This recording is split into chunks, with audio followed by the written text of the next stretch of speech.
Welcome everyone, and thank you for joining us today for the webinar. My name is Laura Roberts, and I'm the Ava Marketing Manager at PDS Group. For those of you who may not be familiar with PDS Ava, we build cloud-hosted software which addresses key limitations in existing reservoir modeling workflows.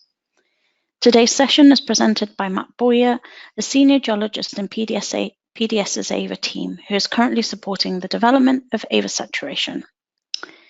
The goal of reservoir modeling is not just to calculate hydrocarbon volumes, but to characterize the reservoir, the geology, and to understand flow behavior and how a reservoir will perform over time. Effectively exploring subsurface uncertainties is one of the challenges facing geologists when investigating and modeling reservoirs. During today's webinar, Matt will introduce two uncertainties geoscientists are faced with in the reservoir modeling workflow: facies modeling and saturation modeling. Matt will highlight how incorporating analog data into reservoir models and investigating multiple saturation height functions can help provide insights into some of the uncertainties within a reservoir. The final part of the webinar will briefly introduce structural uncertainty through investigation into fault connectivity. We'll kick today's session off with a little housekeeping first and then jump straight into Matt's presentation. We've allocated some time at the end of the webinar for questions and discussion. If you wish to ask a question, you can type it in the question box in your GoToWebinar control panel, or alternatively, if your question requires a little more explanation, use the raise your hand function and I'll turn on your microphone so you can ask it verbally. We're also keen to hear your thoughts on investigating uncertainty in reservoir modeling workflows, so we'll run a couple of polls throughout the session to gather your views and kickstart a discussion. And finally, before we get started, just a quick introduction of Matt. Matt joined PDS Group in 2017 to lead the team who brings you Ava saturation. Matt has over 10 years experience working in the oil and gas industry. In that time, he's worked for Shell in the Netherlands and for Helix RSD and Fairfield Energy in London as a development geologist. More recently, Matt worked as a reservoir modeler for Merlin Energy. He has worked on the exploration and development of a range of assets across the globe, with a particular focus on the Ukraine, Nigeria, Niger, the UK, and the North Sea. Matt holds a BSc in Geology from the Royal School of Mines at Imperial College London and an MSc in Structural Geology and Geophysics from the University of Leeds. Without any further ado, I'd like to hand over the time to Matt. Okay, thank you very much, Laura. Hello, good afternoon, everyone, or well, good morning, depending on your time zone. Thank you very much for taking the time to join our webinar today. So, as Laura mentioned, what we're going to be doing is looking at a couple of specific uncertainties in the subsurface and how we can use some modelling techniques to begin to address those uncertainties and apply our learnings to the reservoirs that we're working on. So, let's just jump in. So. To begin with, we can have a quick look at some of the various subsurface uncertainties. So what we're interested in is sort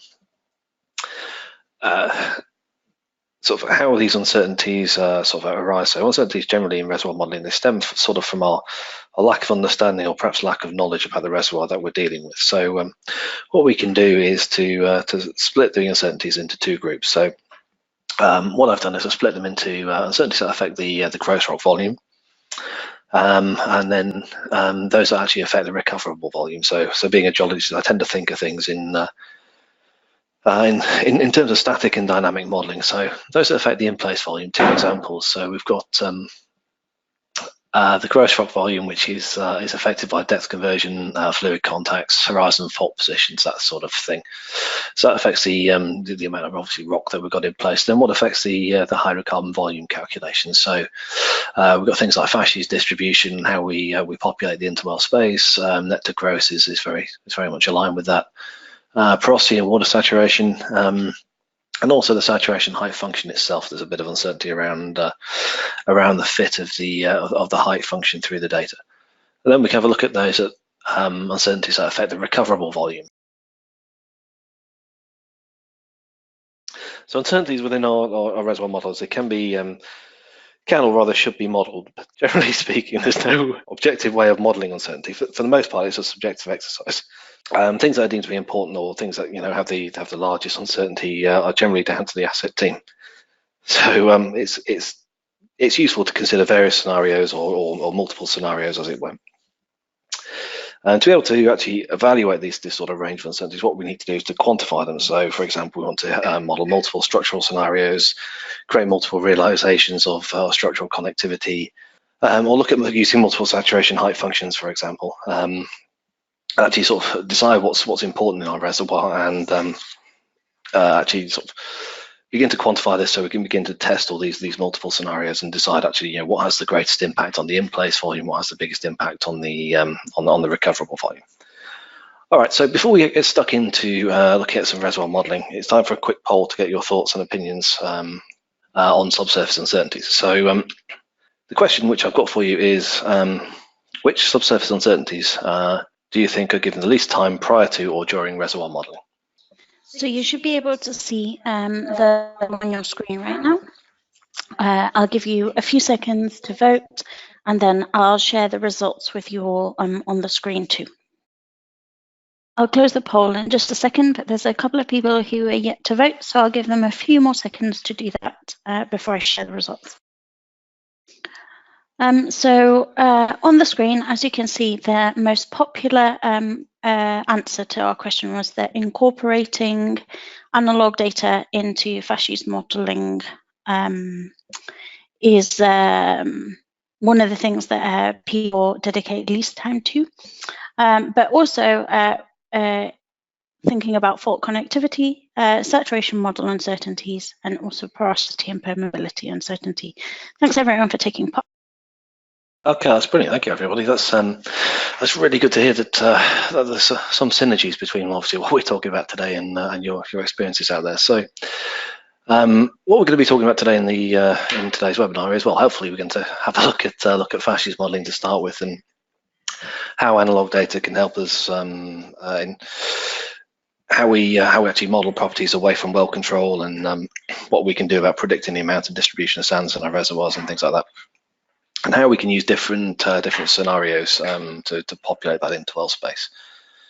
We're also going to have a look at saturation modeling. So this is something which I've spent quite a bit of time on. It can be dominated by, or uncertainty can be dominated by a number of things, but I'm not going to focus too much on the log calculations. So we're not going to be looking at the benefits of Archie versus Indonesia, or calculating RW from Pickett plots or anything like that. The focus is to look at the saturation height function and what effect different functions have on the calculation of reservoir volumes, the fit of the functions, and we can, whether using multiple calculation methods and considering multiple scenarios, whether they're actually something that we should be doing in calculating hydrocarbon volumes. So without further ado, let's jump into FASHI's modelling. So what we're trying to do with the FASHI's model is to characterise the sand bodies to maintain some sort of geological realism. So what we want to do is get some form of realistic geometries for our FASHI's objects or FASHI's bodies, in particular when we're using object-based modelling. One of the main issues being that obviously there's a sparsity of data. So when we're trying to build a FASHI's model using data from only a few wells, the wells usually they sample the good bits of the field. So how do our FASHI's vary in terms of proportion and geometry away from well control? So there are a few ways that we can tackle this problem. So we can use literature studies. We can spend a long period of time trawling through papers and get some numbers out. We can use seismic data, analog databases. Ideally speaking, we'd use everything, but often either time doesn't allow, or there can be issues itself with using analogs. So there might only be a limited amount of data available. Does the data come from the right deposition environment that we want to have a look at? We'll be finding data only for fluvial environments when we might be modelling deep water, things like that. And then there's also uncertainties or sensitivities that we can look at in terms of how we translate the data that we get from analogs into what we need for modelling. So typically something like sinuosity is reported, but we actually need things like wavelength, amplitude, width, thickness to actually help to model these things. So how do we translate sinuosity into amplitude and wavelength, for example? But that being said, if we do have an analog database, and there are a few out there, analogs can be a powerful way of building FASHI's models. So they allow us to model these multiple scenarios and test different ideas, various geometries, and so forth. What this means is we can take multiple fascies models into the history matching process. So that allows us to test these different scenarios and see which ones honour the observed data in the simulator. So without using an analog database, we might be stuck with, say, one fascies distribution, which may not give us a particularly great match. How do we then scientifically actually build a second fascies distribution, which may improve our match? How do we defend that as well? So what I'm going to do in a minute is I'm going to jump into an analog database and build a few fascies models and try to draw some conclusions from that. But before we jump in, let's have a very brief introduction to the demo dataset. So what we've got is the Crux field, which is offshore northwest Australia. So it's discovered in 2000 by the well Crux 1, encountered the Triassic Noma formation, discovering gas within the three Noma units. It's interpreted as a braided fluvial system. So the operator did a bit of research and they've estimated a channel belt width of about 4 kilometers. And helpfully, they've also got image log studies which indicate a northwest paleo flow trend. So that's quite helpful. But in terms of trying to be able to build a fascies model, really all we've got to go on from the operator's work is this 4 kilometer belt width. So that's a good starting point. But again, that's only one fascies model that we can be looking at. Can we look at more things? Can we start to consider those multiple scenarios which I've been talking about? So what I'm going to do, I'm going to jump into Patrel now, and I'm going to build a couple of fascies models. So I'll show you the difference between the depositional architectural elements that we're talking about. We'll compare the sand distributions, and then I've done a bit of work about investigating reservoir connectivity. So how do these different fascies models, how they affect the reservoir connectivity? So we're now in the Patrel window, so a nice little, as I say, frosty property available, so a view that we're all reasonably familiar with. So I'm going to jump into a database, analog database called Avoclastics. So this is just available as a plugin within Patrel. So I just accessed that from the toolbar ribbon at the top. Just sign into Avoclastics with my work email address there. And we're presented with the landing page for Avoclastics. So there's two parts to the workflow that we're going to have a look at. So we can explore the data and then create something called a depositional concept. So exploring the data, this just lets us get to grips with the data, identify the analogues that we're interested in, and then we can then create a depositional concept which actually allows us to model this thing. So if I jump into explore analogues, and we have 3 databases available. So the fluvial, the shallow marine, deep marine.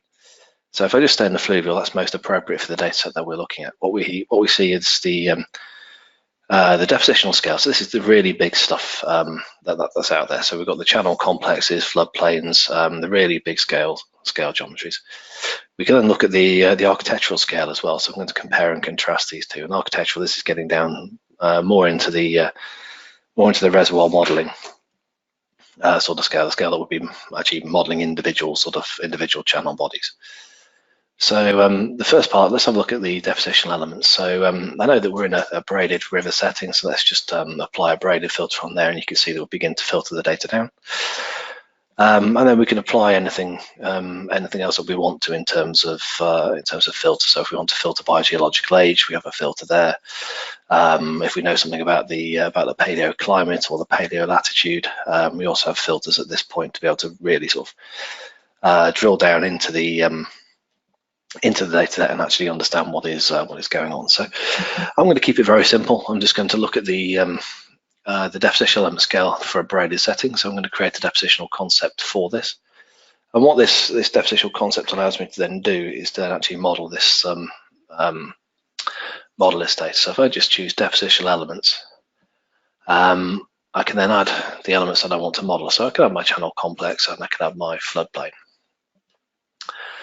So what that's done is that's taken the data that's in the analog database. It's going to populate and create a fascies model based off the width, thickness, wavelength, and amplitude data. So it suggests some model fractions, some target sun percentages. We can, if we know what these values are from the wells, we can input these values at this point. So we then can constrain things to our well data. To model the channel complex, I can just QC the target fraction there.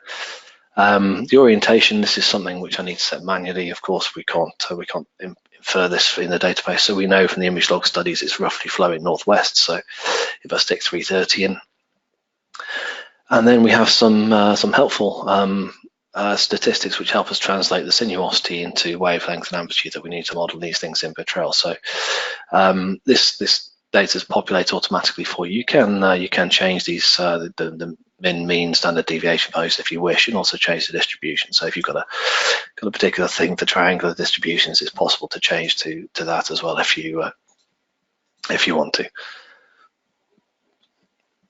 So I can save my depositional concept. So if I just give that a title and I can save it. I'm then going to jump into this third step of the workflow over here, which is then to apply this to the reservoir model. So if I select the 3D grid that I'm interested in using,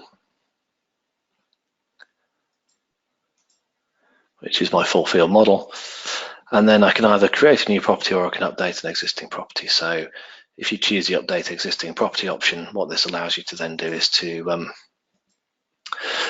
choose the upscale well logs. So what we then do is we then honor all the well log data that you have. So on the fascies proportions, and then I can select my depositional concept, which I call demo over here, and I can map this to the particular zone. So we know the Noma formation is gas bearing and it's fluvial. If I then give that the fascies codes I'm interested in, I can then just apply the modeling parameters. Very quickly, what I've got here is the fascies modeling dialog within Petrel, which is then filled with the wavelength, the width, thickness, the different analog proportions that we need for the to build a fascies model with. So we can see that I've got the wavelength and amplitude at this point. I've got the width and thickness available, and what we can also do is then create the other outputs that we need. So for example, if I want to create a bodies property, I can then create that as well at this point. And then just by hitting OK, that then runs the fascies modeling process using this analog data. So all the data that's in the database is then translated into the appropriate settings that we need to run the fascies modeling process, and we'll generate the 3D grid property within our 3D grid, which I'll show you in just a second. So if I jump back into my 3D window, I can now turn off my porosity, and I have enable clastics. So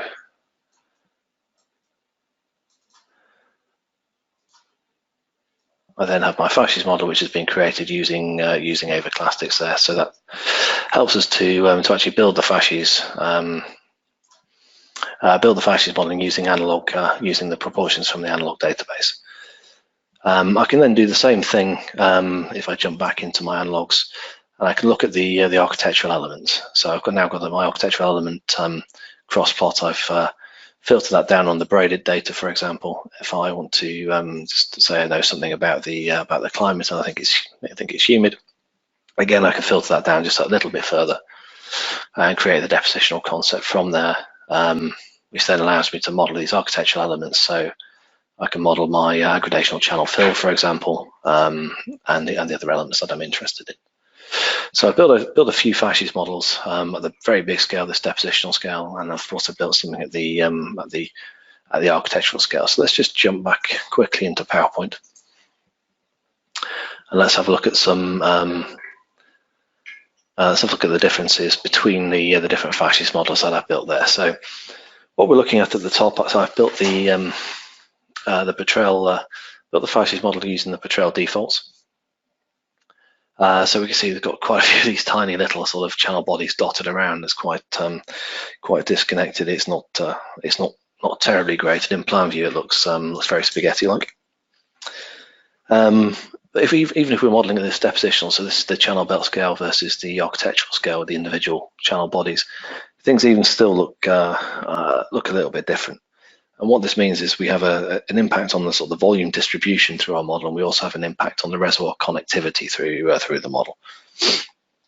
So as far as reservoir connectivity is concerned, what we can see in the analog-based model, so this is the slightly more realistic models, we can see we've got a far greater connectivity in this lower section of the reservoir than perhaps Petrel would suggest. So this is obviously going to impact our well positioning, for example, or or development plans, like I say, volume distributions. But if we drill down even just a little bit further, what we see is between the depositional and architectural scale, there is a subtle difference between these two in terms of the vertical connectivity. So within the red box here, the depositional scale is looking a little bit more connected vertically than perhaps the architectural scale. So again, it's allowing us to actually be able to go ahead and investigate these things. So say, for example, we're seeing variable depletion in our RFT data, perhaps the architectural element scale is a scale that we should be looking at.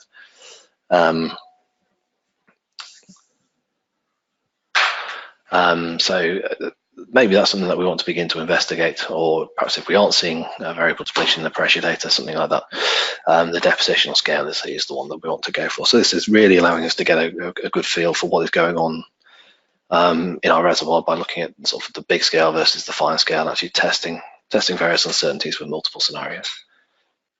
Let's have a little bit more of a look into what we can actually use these analog databases for. So what I did in the first part there is just to have a look at keep the target sand fraction the same, and have a look at two different two different ways of building the object model. So building on the big scale versus the small scale.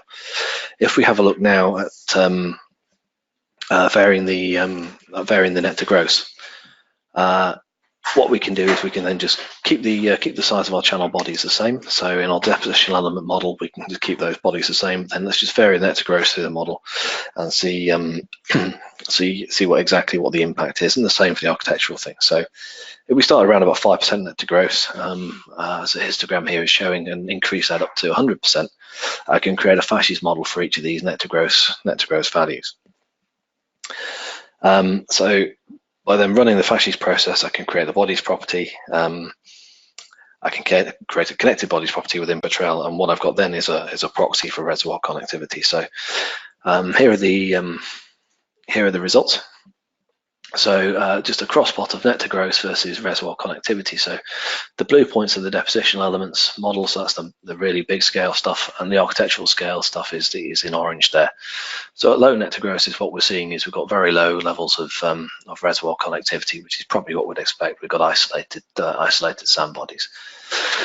As we increase the net to gross, things become progressively more connected until we get to around about 50–60% net to gross, where everything then becomes pretty well coalesced and really well connected. So it's replicating some of the good work that was done by King and Hoverdijk LaRue, who've looked at connectivity in sandstone reservoirs. So we're replicating, or almost replicating, percolation theory here in terms of looking at how connected our system might be. So the takeaway from looking at these fasces modeling uncertainties is that what we're able to do using this analog database is to create multiple plausible scenarios, so that if we're in an exploration setting, we can look at the connectivity and also the volume distribution in our reservoirs. And if we're in a development setting, we've got these multiple scenarios that allow us to take different fasces distributions forward into the reservoir simulator. They can be used in the history matching process, and then we can see which one best honors the observed data. Okay, so that was a very brief overview of fasces modeling. So let's jump into saturation modeling and have a look at a few uncertainties and what we can do to help have a look at a few different things in the saturation modeling space.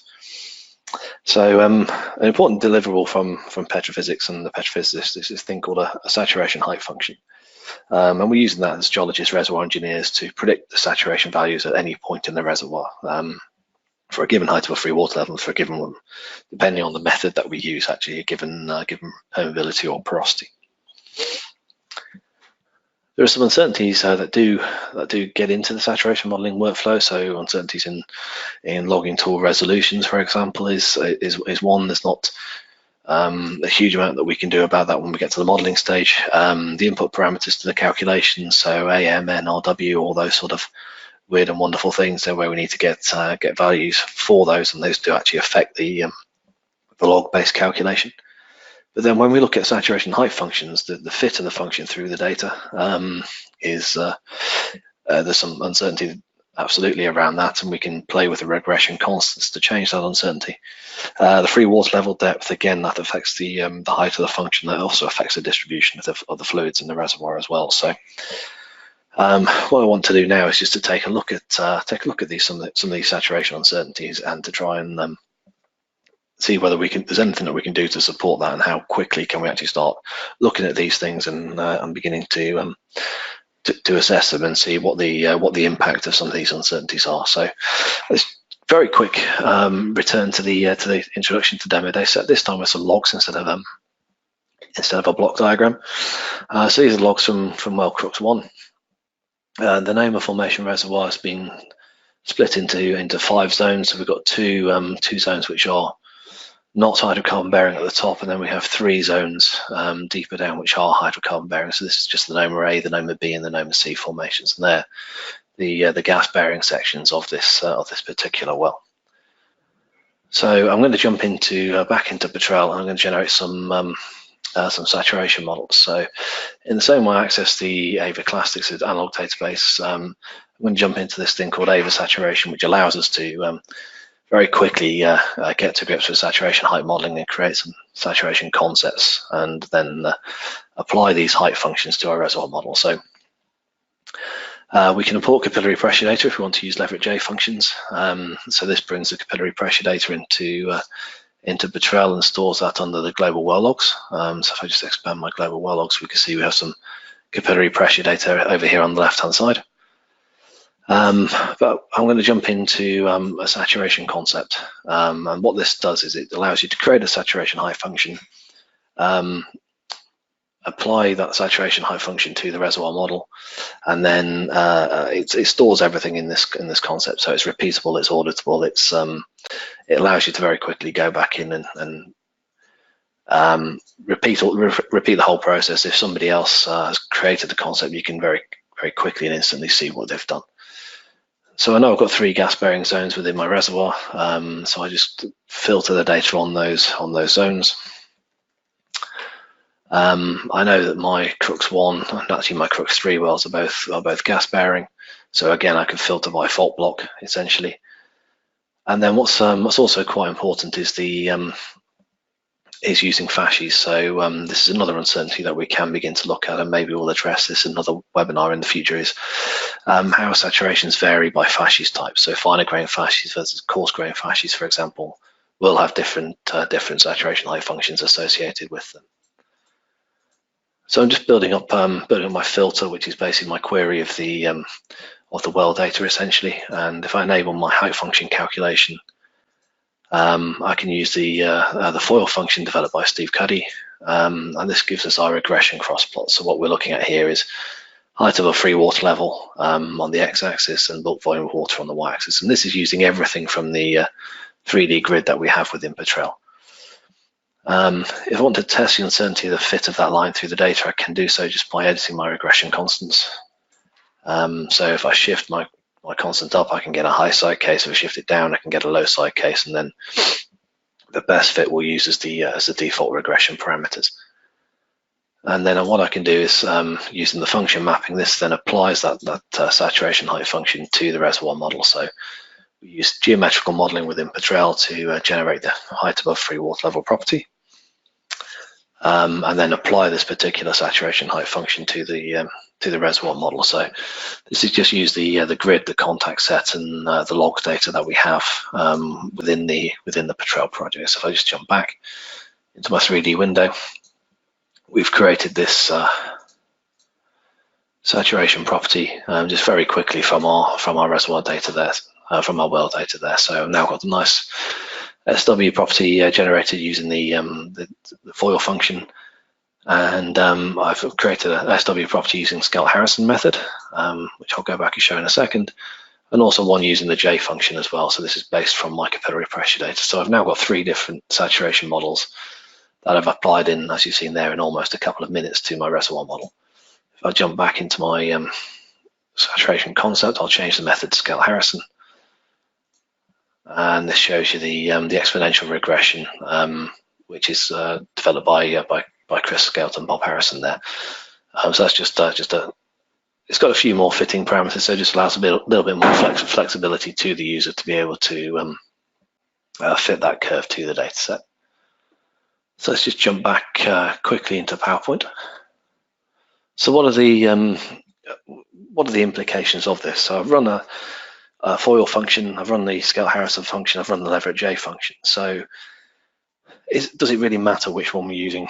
Do we actually need to consider this? So I generated a small sector model in the Crux field, and I put in sort of a constant value of SW, and that gave me a ballpark sort of gas in place value of about 650 BCF. That's just using a constant SW, so that's not hugely accurate. So then I've applied each of these saturation height functions on the left here to the reservoir model, and I generated a volume with it. So the net difference is basically about a 12% difference in gas in place across those three saturation height methods. But that's not the only real takeaway from this. Is if we look at the three different functions themselves, the red is that Skelton-Harrison function, the orange on this graph here is the Leverett-J function, and the green one is the FOIL function.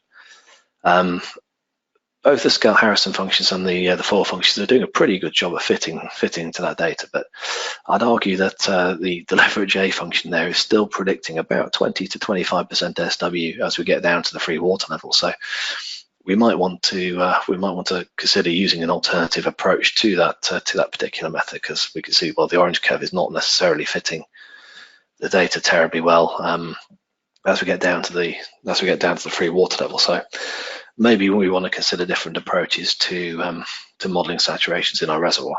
If we then have a look at how the free water level affects the saturations within our reservoir, I've done the same thing. So I very quickly used AVA saturation to generate some saturation height functions, and each one of these is using a different free water level. So the log set that we have on the left hand side here, we have a base case free water level. This is just from the pressure data. Perhaps we can go a little bit shallower if we look at the resistivity logs. This is just my my deep resistivity, my RT.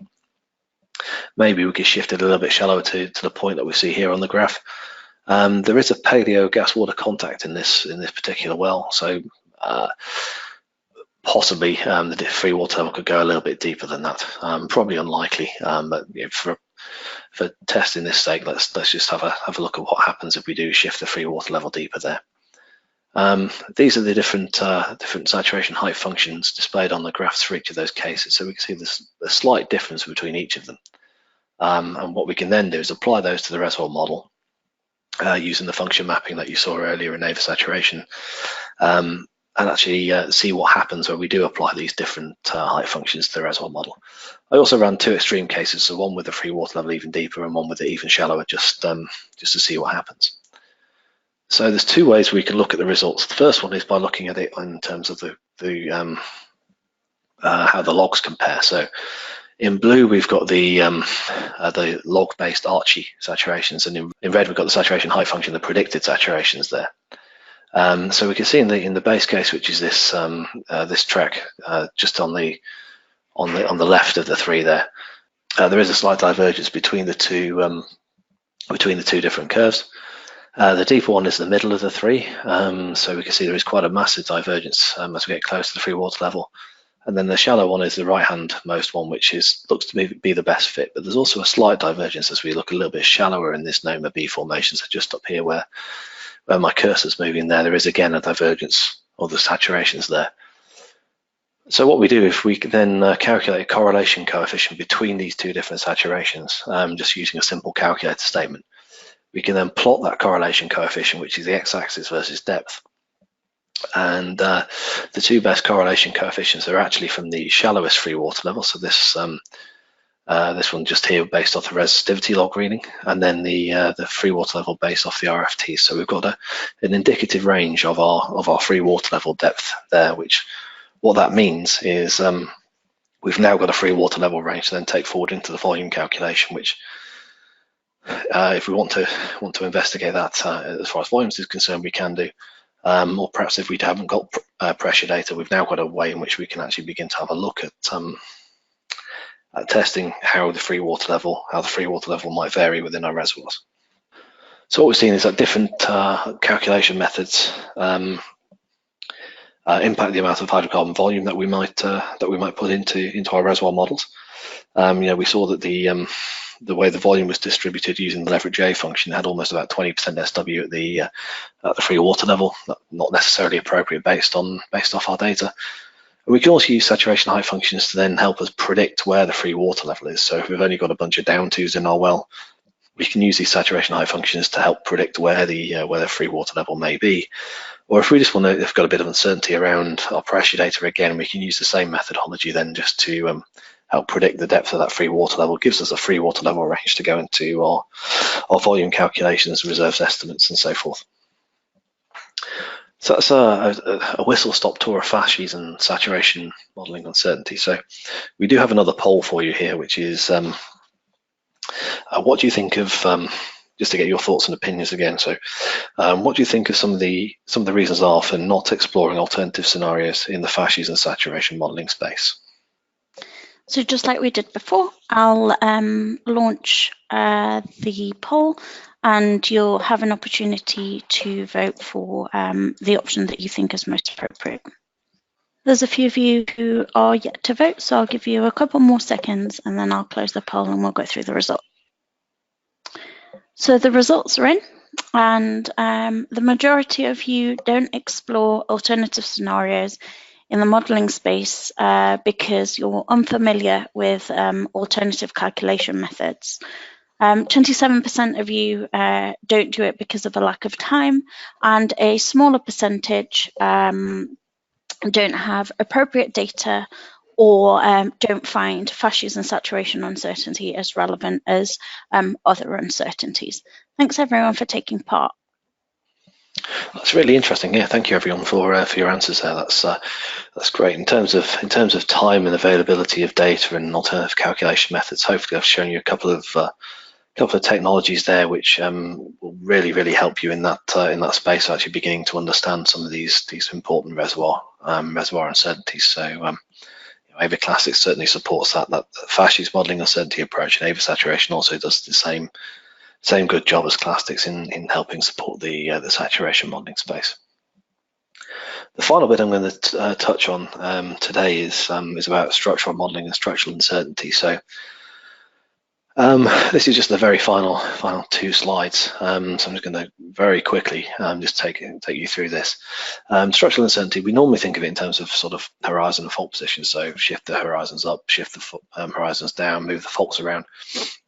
What that does is that affects the gross rock volume. So and hence obviously the volume of hydrocarbon in place. Another way to think of structural uncertainty is to have a look at fault connectivity. So what fault connectivity, the impact that has on the reservoir is looking at well count, looking at costs, looking at recoverable volume. So how much are we actually going to produce? So if we look at my top example map up here, in a situation where we've got very few faults or no faults at all, we've got really good connectivity in our producer and injectors, a very good sweep pattern, a very efficient sweep pattern. As soon as we introduce faults into that reservoir, in particular, if faults are all connecting up or all joining up, well, we've reduced the effectiveness of our sweep pattern. We reduce the amount of volume that we may recover. So actually being able to investigate how faults connect together. I mean, if all these faults in the bottom example are open or not connected up, then perhaps it doesn't matter as much as if they are connected. But what can we do to begin to test that? How can we begin to have a look at these multiple structural scenarios? How can we begin to have a look at how this fault connectivity affects our reservoir models? So we're going to be touching more on structural uncertainty in our next webinar, which is on the 15th of May. So they'll be introducing AVA structure, which helps you to check out fault connectivity, how various scenarios, various ways that faults interact and connect together, how those affect your reservoir models, what that means for your producible volumes, what that means for your well count. So more to come from us on the 15th of May. So I hope to see you there. Please do check out our website for some more information. If you'd like to know more, please do email me. I'll be able to answer any questions about structural modeling, or if you've got any further questions about FASHES modeling or saturation modeling, I'd be more than happy to answer those. Or if there's anything else you'd like to talk about, please send me an email, connect with me on LinkedIn, something like that, and we can continue the conversation. So thank you everybody for listening. It's very much appreciated. I guess we're going to open the floor now to Thank you everyone and for listening today, and thank you Matt for presenting this webinar for us today.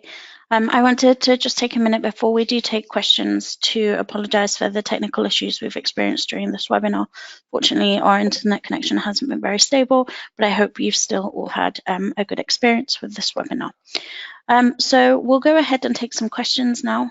Just a reminder that to ask a question, you need to type your question in the question box in your control panel in GoToWebinar, or alternatively, if you feel like you need a little bit more time to present your question and need to join the discussion verbally, you can use the raise your hand option as well. So I'll give you a couple of minutes, well, a couple of seconds now to type any questions you might have, and we'll take them in turn. So it looks like we've got a question from the audience, and one of our attendees, Matt, would like to know why you've chosen to focus particularly on the two uncertainties that you've discussed during the webinar in particular, and how you might feel about perhaps addressing other uncertainties in the future. That's an excellent question, thank you.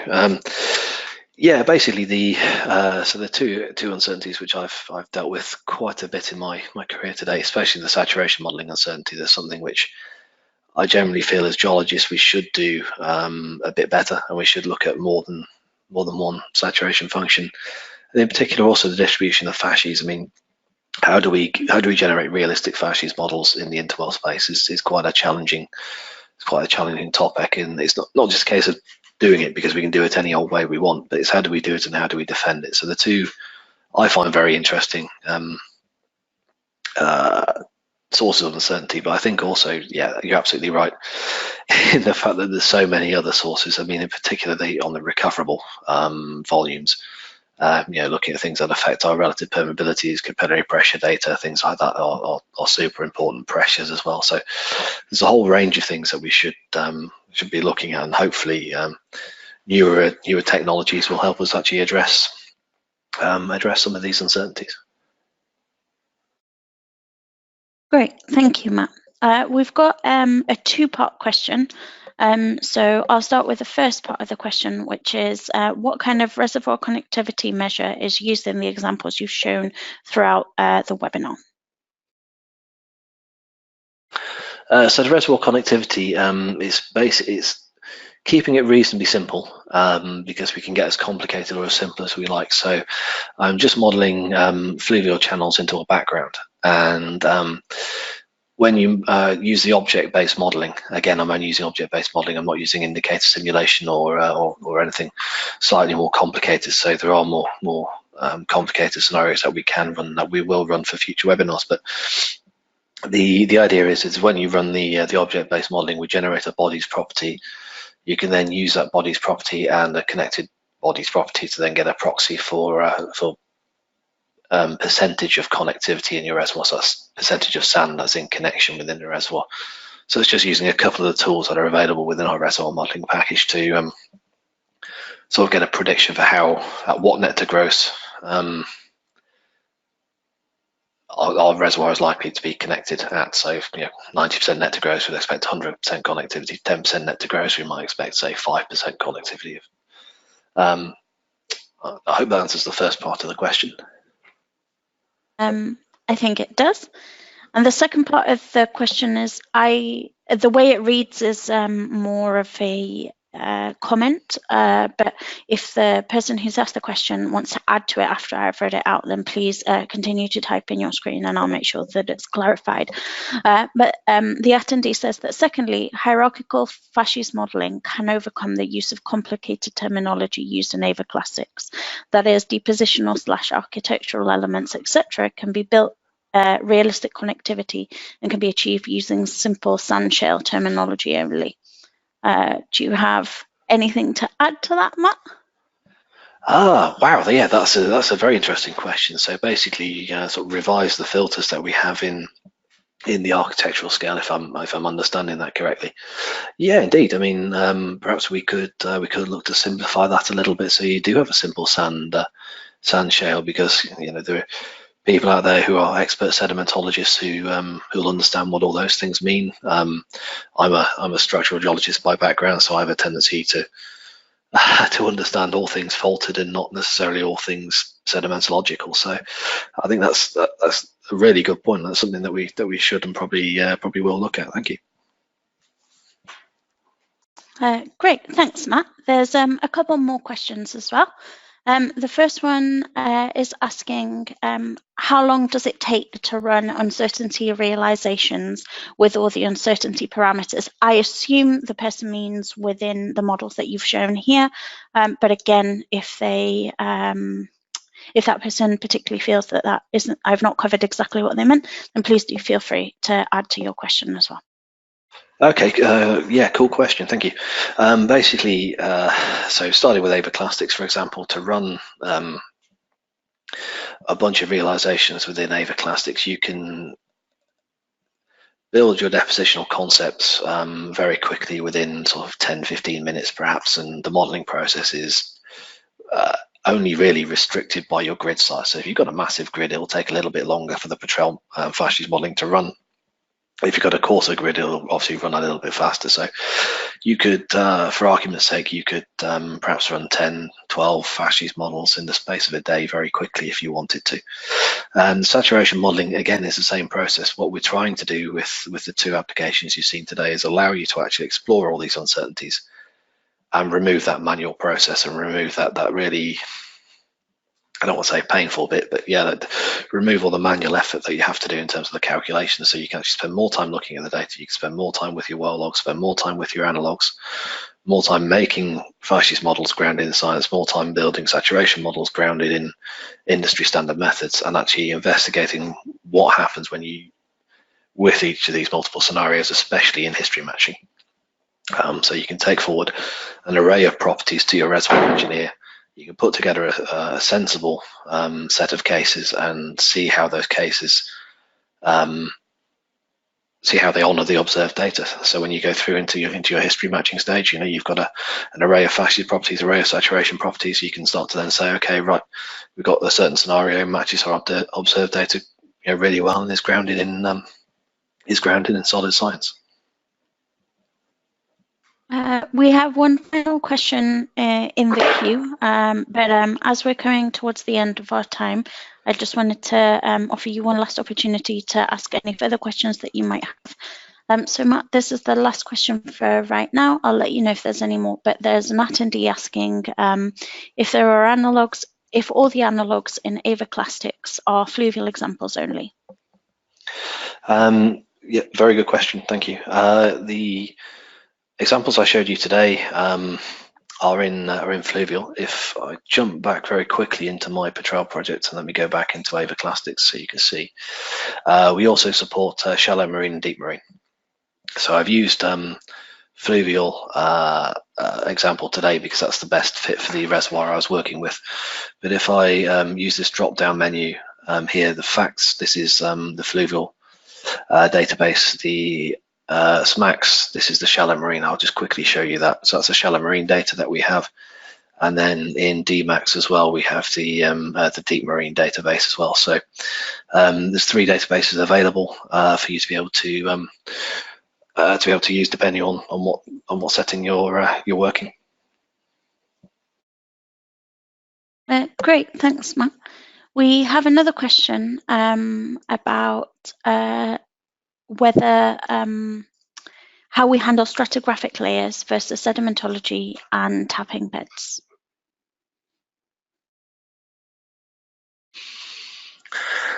So as far as the reservoir model layering is concerned, is that's the usual process for you to go through, is to populate the model with the layering that you think is appropriate. We don't actually inform that using the analog databases.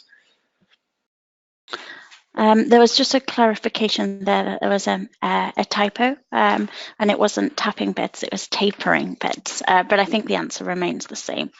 And I think that's covered everything, except that in answer to your comments about the use of dynamic measures rather than static measures, Matt, someone mentioned that they feel that dynamic connectivity measures related to connected sand bodies and wells is more useful in their experience.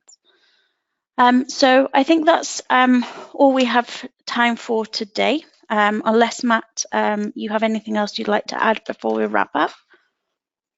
No, nothing further from me other than thank you to everybody who's joined our webinar today. We very much appreciate you taking the time out of your busy days to listen to us. So thank you. Apologies for the technical problems with the internet in our office earlier on. But I hope you enjoyed the webinar, and we look forward to seeing you at our next webinar on the 15th of May.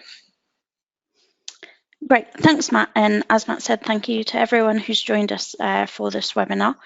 Just a reminder that this webinar has been recorded and attendees should receive a copy via email in the next 24 hours or so. Perhaps it might be Friday, but by the end of the week you should have it. For those of you who have colleagues who you think might be interested in this webinar, feel free to share the link that we'll make available to you, but we will also be sharing this webinar on our website in the not too distant future, so you'll be able to find it there should you not be able to access it via email. As Matt mentioned, if you wish to find out more about subsurface uncertainty, please check out the resources pages on our website, which you can access via www.pds.group/AVA. If you're intrigued about our new product, AVA Structure, be sure to tune into our next webinar on the 15th of May, where we'll be introducing its capabilities more fully. Registration details for that webinar will be available on the news and events pages of our websites very shortly. And you can also find out more about that product by visiting our new website at www.pds.group/AVA-structure. And finally, if you'd like to meet the AVA team, you'll find us at AAPG ACE next month in San Antonio. We'll be hosting live demos of our products and a full schedule of talks at our stand as well. Be sure to stop by to discover how our products can help you optimize your reservoir modeling workflows. Thank you very much for joining us again, and we look forward to seeing you next time.